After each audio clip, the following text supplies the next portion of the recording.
राजवीर नासिक से Mumbai family tour पर गया था। वो कार ड्राइव कर रहा था और उसकी छोटी बहन रिया उसके बगल में बैठी थी। उनके मम्मी और पापा बैक सीट पर थे। राजवीर, मुंबई में तो हम कब के आ चुके हैं। तुम बताओगे भी कि हम कहाँ रुकने वाले हैं? हाँ भैया, वैसे भी मुझे बहुत जोरों की भूख भी लग रही है। अरे अगर बता दिया तो सरप्राइज का मजा नहीं आएगा। कुछ देर ड्राइव करने के बाद इनकी कार एक आलीशान होटल के सामने जाकर रुकी। ओह माय गॉड, ये तो कितना बड़ा होटल है। Hotel Taj palace. ये था मेरा सरप्राइज। भैया, you are too sweet. I love you. ये चारों होटल के अंदर पहुंचे। रिसेप्शन पर एक लड़की बैठी थी और मैनेजर भी वहीं खड़ा था। Welcome to hotel Taj palace. How may I help you? हमें एक फैमिली रूम चाहिए जहां हम आज रात अच्छे से रुक सकें। जी क्यों नहीं, मिल जाएगा। रिसेप्शनिस्ट ने राजवीर को एक चाबी दी। वो चारों अब अपने लगेज के साथ एक कमरे में पहुंचे जिसमें 4 बेड लगे हुए थे। वाह भैया, आप सच में बहुत अच्छे हो। मेरा तो मन इस होटल में घूमने को कर रहा है। मैं घूम कर आऊं? नहीं, तुम अकेले नहीं जा सकती। मैं तुम्हें घुमा कर लाता हूं। अपने पेरेंट्स को कमरे में छोड़कर राजवीर और रिया कमरे से निकले। ये होटल तो किसी महल के जैसा है भैया। तभी तो मैंने सोचा कि जब तक हम मुंबई घूमेंगे इसी में रहेंगे। तभी राजवीर को अपने से कुछ ही दूरी पर एक लड़की नजर आई। उसकी खूबसूरती देखकर राजवीर को हैरानी भी हो रही थी और अजीब भी लग रहा था कि वो दुल्हन के कपड़ों में क्यों है। अरे रिया, तुम जरा मम्मी पापा के पास जाओ, मैं अभी आता हूं। लड़की देखते ही मुझे भगाने लगे ना आप? हे स्टूपिड, चुपचाप जाओ यहां से, मैं अभी आ रहा हूं। ठीक है। ये कहकर रिया वहां से चली गई और अब राजवीर उस लड़की की तरफ बढ़ गया। एक्सक्यूज मी, मेरा नाम राजवीर है और आप? मेरा नाम सुमित्रा है। क्या इस होटल में आपकी शादी हो रही है? नहीं तो, मैं भी आप ही की तरह इस होटल में ठहरी हूँ। क्या हुआ, ऐसे क्यों हंस रहे हैं? आई एम सॉरी बट आप इस तरह दुल्हन बनकर यहाँ रह रही हैं, ये बहुत अजीब लग रहा है। कोई बात नहीं, अगर मैं किसी शॉर्ट ड्रेस में होती तो शायद आपको कुछ अजीब नहीं लगता, है ना? हाँ, नहीं लगता। वैसे आप यहाँ अकेली ठहरी हैं या कोई और भी साथ है? हाँ, मेरे साथ मेरे पेरेंट्स हैं ना। आप उनसे मिलना चाहेंगे? ये तो बहुत फास्ट है यार। चलो कोई नहीं, देखते हैं। क्यों नहीं, जब आप कह रही हैं तो मिल लेते हैं। आइए हमारे साथ। वो लड़की राजवीर को एक कमरे में ले गई। अरे ये रूम तो हमारे वाले से भी ज्यादा बड़ा है, बट तुम्हारी फैमिली कहाँ है? एक दुल्हन को फैमिली की नहीं बल्कि दूल्हे की जरूरत होती है। ये कहते हुए उसने राजवीर के सीने पर उंगली रखी और उसे बेड पर गिरा दिया। वो धीरे धीरे अपने चेहरे को उसके चेहरे के करीब ले जा रही थी। उसकी मुस्कान से राजवीर भी थोड़ा बहक गया था कि तभी राजवीर की नजर साइड में लगे ड्रेसिंग टेबल के मिरर पर पड़ी।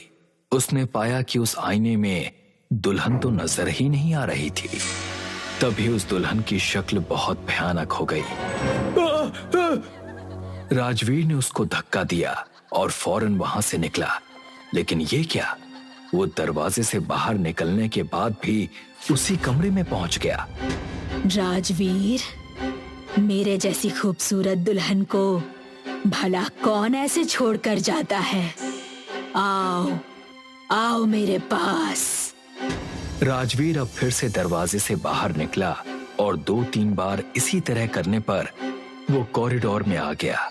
खुद को कॉरिडोर में पाकर उसने सुकून की सांस ली। उसी समय एक रूम सर्विस बॉय वहां से गुजर रहा था।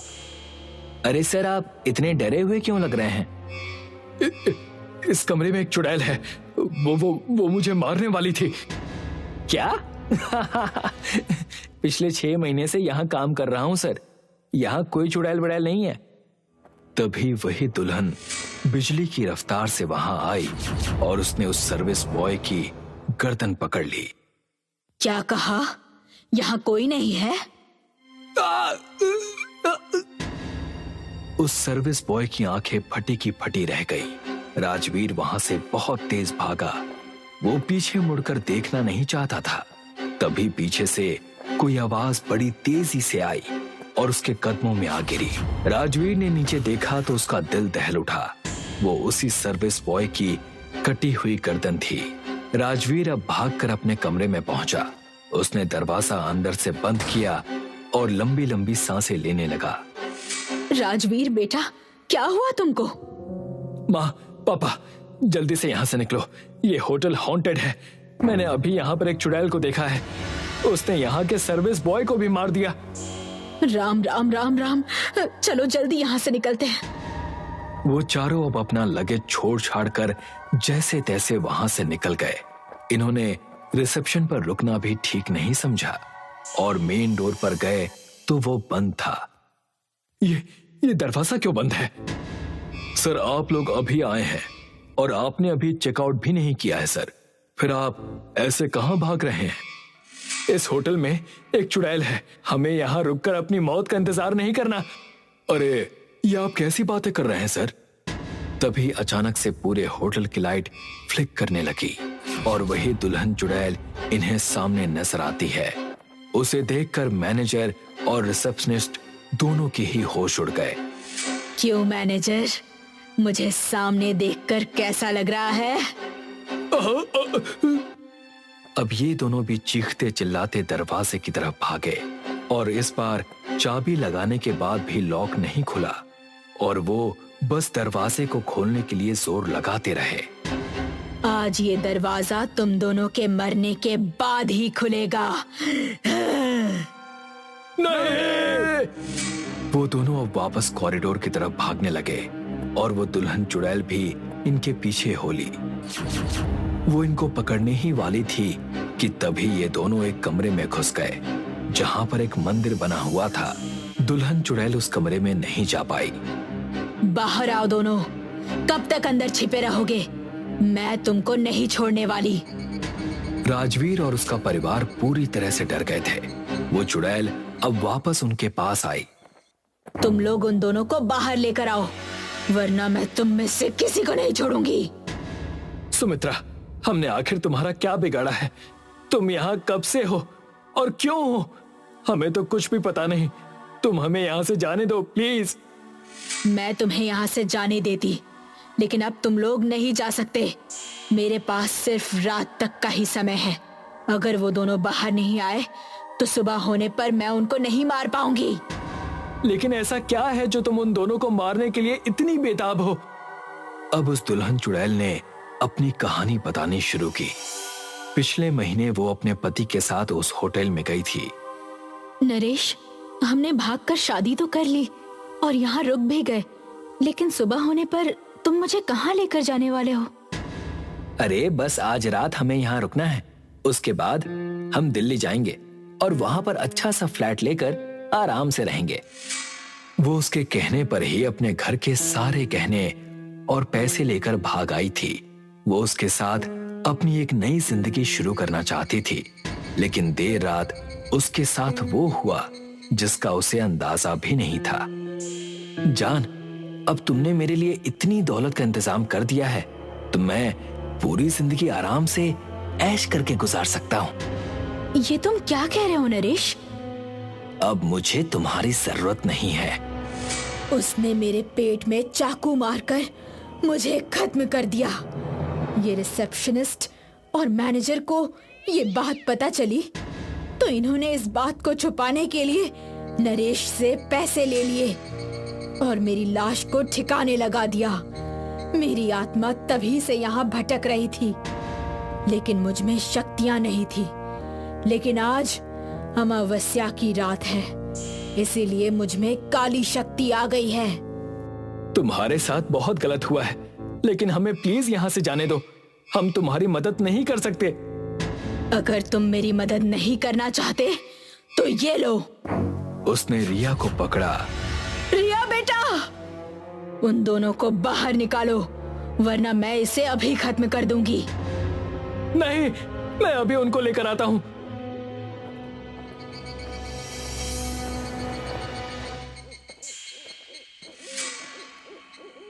आप लोग जल्दी यहाँ से चलिए, वो फिलहाल यहाँ नहीं है। ये क्या कह रहे हो तुम? वो कहीं नहीं जाने वाली। अगर वो नहीं गई होती तो क्या अब तक मुझे जिंदा छोड़ा होता उसने? ये सुनकर मैनेजर और रिसेप्शनिस्ट दोनों ही उन दोनों के साथ उस कमरे से बाहर निकल आए और जैसे ही ये हॉल में पहुंचे तो दुल्हन चुड़ैल इनके सामने आ गई। ये क्या, तुम लोगों ने हमें धोखा दिया।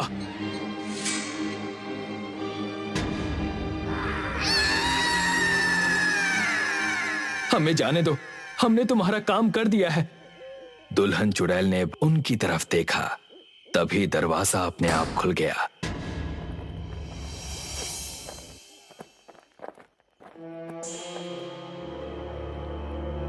तभी इनकी कार के बोनट पर मैनेजर के बिना सर वाली लाश आकर गिरी। उस लाश को इतना करीब से देखकर रिया बेहद डर गई। इन सभी के दिल बुरी तरह से दहल चुके थे। रास्ते में कितने ही होटल आए, लेकिन अब इनकी हिम्मत कहीं रुकने की नहीं थी। अपने घर पर आकर इन चारों ने चैन की सांस ली। एक दूसरे को सुरक्षित अपने घर में पाकर इन्हें थोड़ी राहत मिली, लेकिन ये रात इन्हें हमेशा याद रहेगी। मारिया अपने फ्रेंड चार्ल्स को अपने हॉस्टल के रूम में लेकर आई ही थी कि तभी हॉस्टल की लाइट चली गई। ओह गॉड, इतनी सर्दी में लाइट को भी अभी जाना था। अच्छा खासा जलता हुआ हीटर भी बंद हो गया। कोई बात नहीं मारिया, मैं कैंडल जला लेता हूँ। जरा धीरे बोलो चार्ल्स, मेरी हॉस्टल की वार्डन बहुत ज्यादा स्ट्रिक्ट है। अगर गलती से उसने तुम्हारी आवाज सुन ली ना तो मुझे अभी इसी वक्त हॉस्टल से बाहर निकाल देंगी। चार्ल्स ने मुस्कुराते हुए कैंडल जला दी। अचानक ही चार्ल्स की चीख निकल गई। तुम पागल तो नहीं हो गए हो? चीख कर पूरे हॉस्टल को उठाओगे क्या? ये कोई तरीका है क्या मजाक करने का? चार्ल्स ने कांपते हुए उंगली से छत की ओर इशारा करके कहा। वो क्या है मारिया? मारिया की जैसे ही नजर रूम की छत पर गई तो उसके गले से दहशत के मारे चीख निकल गई। अगले दिन मारिया और चार्ल्स की लाश हॉस्टल के चर्च के सामने बने हुए एक पुराने कुएं में मिली। इस घटना के 6 महीने बाद एना हाथ में मार्कशीट पकड़े हुए अपने घर में घुसी और अपने पिता को देखकर खुशी से बोली, डैडी देखिए, मैंने पूरे कॉलेज में टॉप किया है। ये तो बहुत अच्छी बात है बेटी, मुझे तुम पर हमेशा से गर्व रहा है। तुम्हें जितना पढ़ना था एना, तुमने पढ़ लिया। अब तुम्हारी उम्र शादी की हो गई है। पागल हो गई हो क्या? मेरी बेटी ने टॉप किया है, मैं उसे आगे और पढ़ाना चाहता हूँ। आपने तो मेरे मन की बात छीन ली डैडी। मैंने कॉलेज में तुम्हारे एडमिशन की बात कर ली है, मगर तुम्हें हॉस्टल में रहना पड़ेगा। क्या तुम रह पाओगी? हाँ डैडी, क्यों नहीं। एना उसी दिन अपने पिता के साथ एक गर्ल्स हॉस्टल में चली गई। हॉस्टल की वार्डन मार्था एना को देखकर बोली, बोलिए, मैं आपकी क्या मदद कर सकती हूँ? मेरा इस कॉलेज के हॉस्टल में न्यू एडमिशन हुआ है। क्या आप मुझे मेरा कमरा बताएंगी? हाँ जरूर। इतना कहकर मार्था ने एना की ओर देखा और थोड़ी देर के लिए शांत हो गई।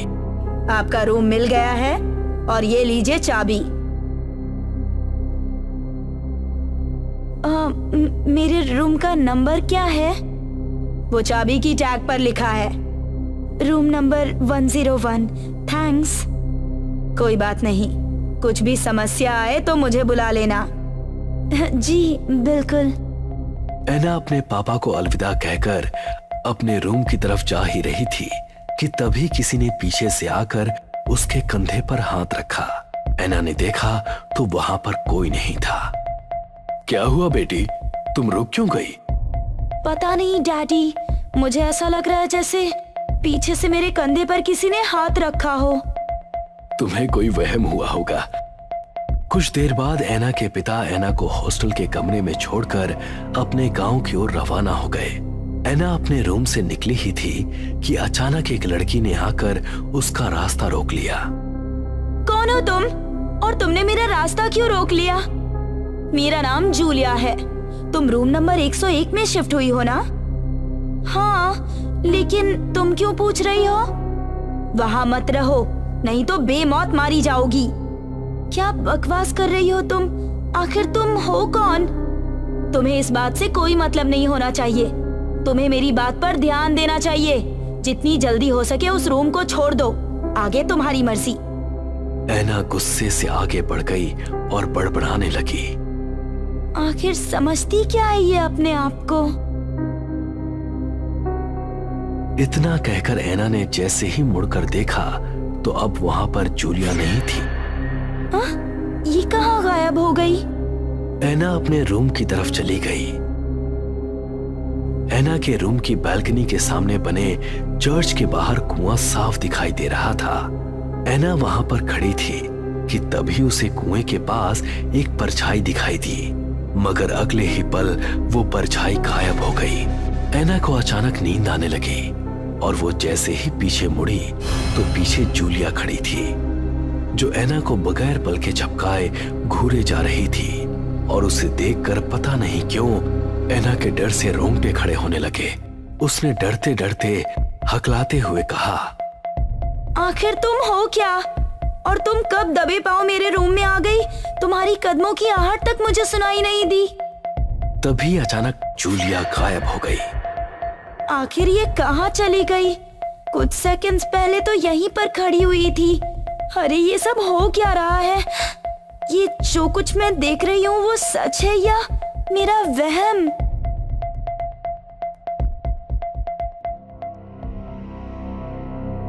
ऐना बेड पर बैठ गई। अचानक उसका पूरा हाथ खून से नहा गया। ओह माय गॉड, ये सब क्या हो रहा है? मेरे हाथ अचानक खून से कैसे रंग गए? कहीं ये मेरा वहम तो नहीं? अचानक छत से खून की बूंदें ऐना के हाथ पर टपकने लगी। ऐना ने जैसे ही छत की ओर देखा तो उसके होश उड़ गए। ऐना चीखती हुई बोली, ओह माय गॉड, ये सब क्या हो रहा है? ऐसा नहीं हो सकता। क्या ये सच है या मेरा वहम? छत पर एक लड़की छिपकली की तरह चिपकी हुई उसे घूर रही थी। उसके चेहरे का एक हिस्सा पूरा काला था। उसकी दोनों आंखें पूरी तरह से लाल थी। अचानक वो भयानक दिखने वाली लड़की कूदकर नीचे आ गई और ऐना को घूर कर खा जाने वाली नजरों से देखने लगी। तुम जो कुछ भी देख रही हो वो तुम्हारा वहम नहीं बल्कि सब कुछ सच है। कौन हो तुम और मुझसे क्या चाहती हो? अचानक उस लड़की की जीभ लंबी हो गई और उसकी जीभ ने ऐना की गर्दन को जकड़ लिया। ऐना को ऐसा महसूस हुआ जैसे कि कोई उसके शरीर से उसका खून खींच रहा हो। तभी अचानक ऐना के कानों में मार्था की आवाज टकराई। क्या हुआ तुम्हें? क्या तुम बहरी हो? मैं इतनी देर से तुम्हें आवाज लगा रही हूँ लेकिन तुम कुछ जवाब ही नहीं दे रही, बस बुत बनी हुई खड़ी हो। अचानक ऐना ने खुद को अकेला खड़ा पाया। वो बड़ी फुर्ती से मार्था की ओर पलटकर देखने लगी। क्या हुआ? ऐना ने एक ही सांस में मार्था को सारी घटना बता दी। कभी कभी हमें जो दिखता है वो सच नहीं होता है ना, हमारी आंखों का भ्रम भी होता है। याद रखना, अगर तुम उसे सच समझोगी तो वो सच होगा और अगर भ्रम समझोगी तो सिवाय भ्रम के और कुछ भी नहीं होगा। ऐना मार्था को हैरत भरी नजरों से देखने लगी। मैं आपकी किसी भी बात का मतलब नहीं समझ पा रही हूँ। प्लीज आप मुझे बताइए कि आखिर ये सब हो क्या रहा है। मार्था ऐना की बात का बगैर जवाब दिए कमरे से बाहर चली गई। अगली सुबह ऐना फिर से मार्था के पास जाकर बोली, मुझे पूरा विश्वास है कि आप मुझसे कुछ छुपा रही है। ऐसा कुछ भी नहीं है ऐना, प्लीज मेरी मदद कीजिए। कल जो भी घटना मैंने आपको बताई थी, मेरा मन वो मानने को बिल्कुल भी तैयार नहीं है कि वो मेरा वहम था। कल आपने मुझसे कहा था कि अगर मैं अपनी आंखों देखी को वहम समझूंगी तो वो वहम होगा और अगर हकीकत समझूंगी तो हकीकत होगा। इस पहेली की सच्चाई क्या है? ऐना की बात सुनकर मार्था ऐना को बहुत ही गौर से देखते हुए बोली, कभी कभी सच कल्पना से भी ज्यादा खतरनाक होता है ऐना। बहुत सालों पहले इस हॉस्टल के कमरे में जूलिया नाम की एक लड़की रहा करती थी, जो चर्च के अंदर काला जादू करती थी। एक दिन हॉस्टल की पहली वार्डन ने जूलिया को अपनी आंखों से एक मासूम की बलि देते हुए देख लिया। मारने के बाद वो लाश को चर्च के सामने बने हुए कुएं में फेंक दिया करती थी और आवेश में आकर लोगों ने जूलिया को जिंदा जला दिया। एना डरी हुई नजरों से मार्था की ओर देखने लगी। अगर ऐसी बात थी तो फिर आपने मुझे इस बारे में पहले क्यों नहीं बताया? इस बारे में हॉस्टल में कोई बात नहीं करता। कहते हैं जो भी कोई जूलिया के बारे में बात करता है वो जिंदा नहीं बचता। मार्था ने इतना कहा ही था कि तभी अचानक एना के होठों पर रहस्यमयी मुस्कुराहट आ गई।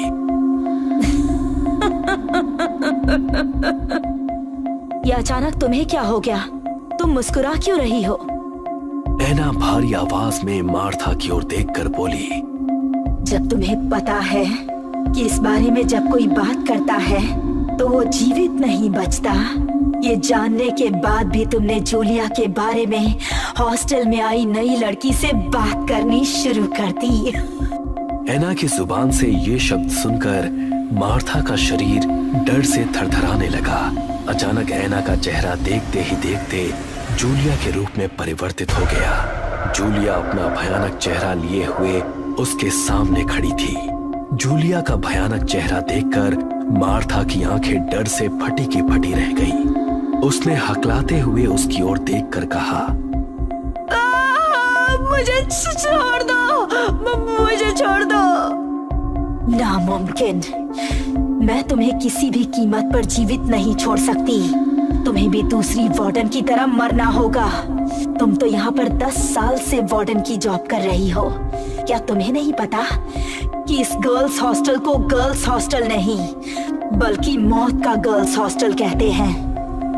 अचानक जूलिया की जीभ लंबी हो गई और मार्था की गर्दन से लिपट गई।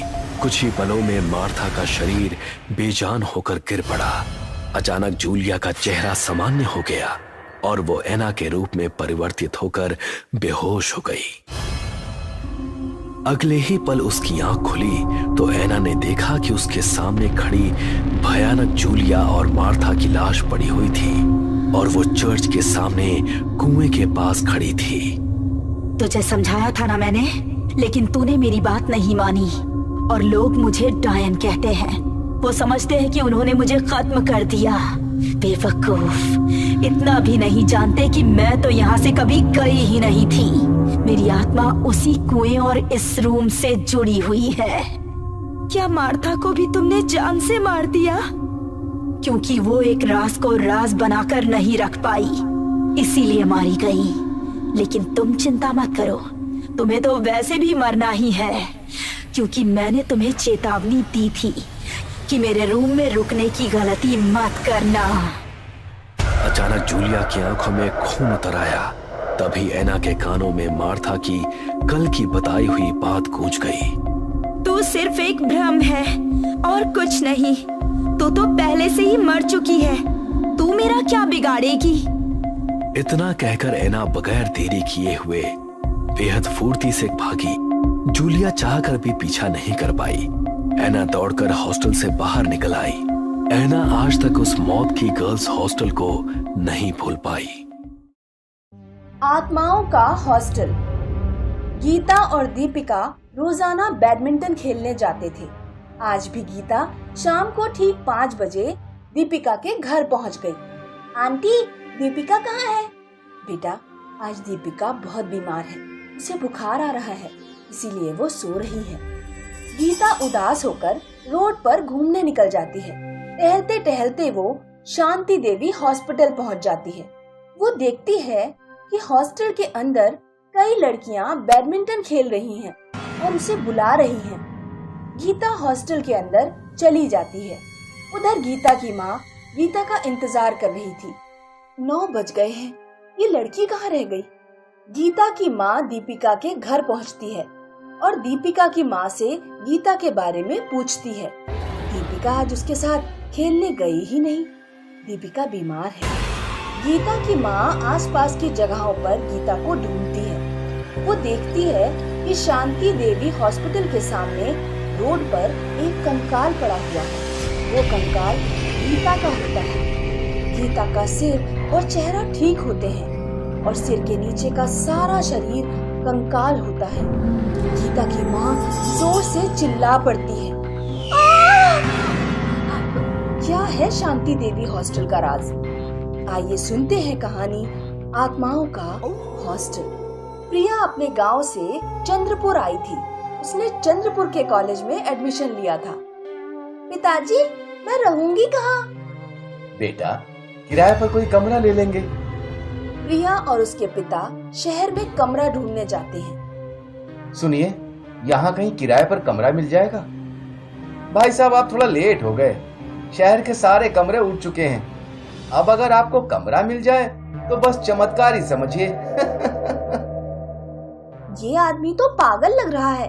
चलिए कहीं और ढूंढते हैं। प्रिया और उसके पिता कमरा ढूंढते ढूंढते शांति देवी हॉस्टल के गेट पर पहुंचते हैं। एक बुढ़िया गेट पर खड़ी होती है। सुनिए भाई साहब, कमरा ढूंढ रहे हैं क्या लड़की के लिए? हाँ, मिल जाएगा। हमारे हॉस्टल में खाली एक ही कमरा बचा है। प्रिया के पापा हॉस्टल में फीस जमा कर देते हैं और बुढ़िया से कहते हैं, बहुत बहुत शुक्रिया माँ जी। प्रिया के पापा प्रिया को हॉस्टल में छोड़कर चले जाते हैं। प्रिया बहुत थक चुकी थी, इसीलिए वो नहा धोकर सो जाती है। प्रिया के बेड के बराबर में अलमारी रखी थी। प्रिया की आंख खुलती है तो वो देखती है कि अलमारी के ऊपर भूतनी बैठी है। प्रिया के ऊपर कूद जाती है। प्रिया भयानक तरीके से चिल्ला पड़ती है। प्रिया की आंख खुल जाती है। उसे पसीना आ रहा था और सांसें बहुत तेज चल रही थी। लगता है मैंने भयानक सपना देखा। तभी कोई प्रिया का दरवाजा जोर जोर से खटखटाता है। प्रिया दरवाजा खोलने जाती है। दरवाजे पर वही बुढ़िया होती है। वो एक हाथ में एक ट्रे पकड़ी हुई होती है। ट्रे पर एक कपड़ा पड़ा हुआ होता है। बेटी, कुछ खा ले, मैंने सोचा तू भूखी होगी। बुढ़िया प्रिया को ट्रे देकर चली जाती है। प्रिया खाना खाने बैठती है। जैसे ही वो ट्रे के ऊपर रखा कपड़ा हटाती है, वो देखती है कि ट्रे में हड्डियों का ढेर रखा है। प्रिया ट्रे फेंक देती है। वो घबराई हुई अपने रूम के बाहर जाती है। पूरा हॉस्टल खाली पड़ा था। तभी प्रिया को एक लड़की दिखाई देती है। लड़की के पैर उल्टे होते हैं। बोलो प्रिया, क्या तुम्हें कोई मदद चाहिए? तुम्हें मेरा नाम कैसे पता? मेरे पास मत आना। प्रिया लड़की से दूर भागती है और दूसरी लड़की से टकरा जाती है, जिसका केवल शरीर होता है। क्या तुम्हें मदद चाहिए? प्रिया हॉस्टल के गेट पर जाती है और बुढ़िया को ढूंढती है, लेकिन बुढ़िया वहाँ दिखाई नहीं देती। प्रिया डरकर हॉस्टल के बाहर निकल जाती है और पड़ोस के एक घर में मदद मांगने जाती है। वो घर गीता का ही था, जो पहले सीन में दिखाई गई थी। प्रिया घर का दरवाजा खटखटाती है। गीता की माँ बाहर आती है। क्या बात है बेटी, तुम कौन हो? आंटी, मैंने उस शांति देवी हॉस्टल में कमरा लिया है, लेकिन वहाँ कुछ अजीब घटनाएं हो रही हैं। उस हॉस्टल में आत्माओं का वास है। 2 साल पहले उन्होंने मेरी बेटी गीता को मार डाला था। और बुढ़िया जिसने मुझे और मेरे पिता को रूम लेने के लिए पूछा था? बेटी, वो बुढ़िया तो 20 साल पहले मर चुकी है। उसकी आत्मा हॉस्टल के आसपास भटकती रहती है। अच्छा हुआ तुम हॉस्टल से बाहर निकल आई। गीता की माँ प्रिया को अंदर ले जाती है और उसे पानी पीने को देती है। लेकिन वहाँ आत्माओं का वास क्यों है? 20 साल पहले वो शहर की मेडिकल कॉलेज की लड़कियों का हॉस्टल था। स्ट्रेस में आकर वहाँ कई लड़कियों ने सुसाइड किया था। तुम चाहो तो मेरे घर रह सकती हो। वैसे भी अपनी बेटी की मौत के बाद मैं बहुत अकेली हो गई हूँ। प्रिया गीता की माँ के पास रहकर ही अपनी पढ़ाई पूरी करती है। आज भी शांति देवी हॉस्टल पर आत्माओं का कब्जा है।